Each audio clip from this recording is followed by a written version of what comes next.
Je suis allé à l'entraînement des All Blacks. Salut à tous, c'est Bourrichon et aujourd'hui je vais vous présenter ce que j'ai retenu de l'entraînement des triples champions du monde.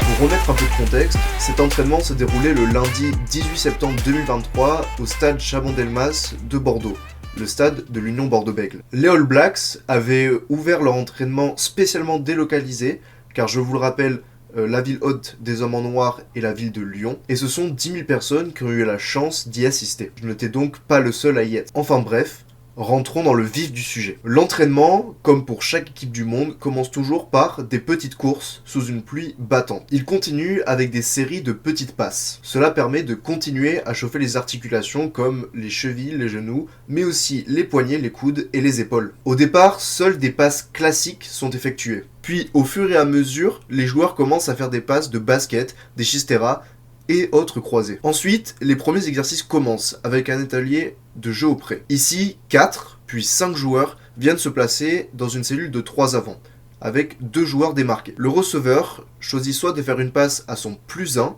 c'est-à-dire son coéquipier présent dans la cellule qui est à son extérieur, soit de la faire dans le dos pour les 2 joueurs démarqués.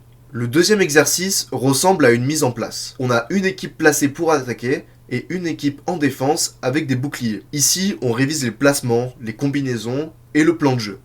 C'est une sorte de répétition générale. Avec celle-ci, on peut voir l'organisation de cette équipe. Nous avons donc une organisation dite en 1-3-3-1, c'est-à-dire que les avants sont positionnés de manière à avoir 2 cellules plutôt au centre du terrain avec 2 joueurs, en l'occurrence les 2 troisièmes lignes, dans les couloirs. La première cellule, celle positionnée sur la partie gauche du terrain, est composée des 2 deuxièmes lignes et d'un pilier, quand l'autre est composé du talonneur, de l'autre pilier et du troisième ligne centre. A noter que dans cette organisation, le troisième ligne centre, à savoir Hardy Savea, est positionné tel un troisième ligne L. Et à l'inverse, Tupovai, le troisième ligne L, est positionné en troisième ligne centre, avec la cellule de gros. Après une sanction suite à de nombreuses fautes, et pendant que Dan Coles et Jordi Barrett étaient à l'écart car blessés, et donc faisaient des entraînements spécialisés, les All Blacks repartent sur un toucher où 4 équipes s'affrontent. Nous avons donc les noirs, les bleus, les verts et les rouges. Alors ce toucher, il était un peu spécial car le joueur qui était touché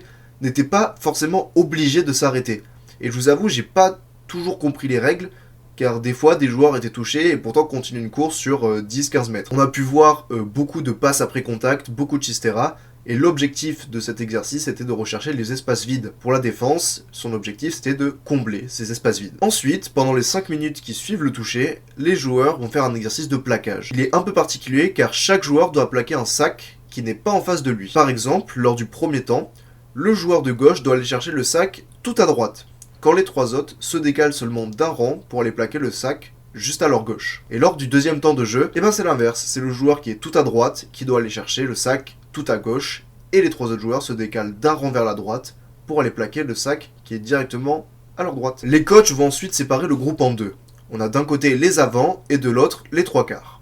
Cet exercice, c'est une sorte de mini répétition des placements. Une chose importante à noter est le fait que Boden Barrett n'a pas participé à cet exercice.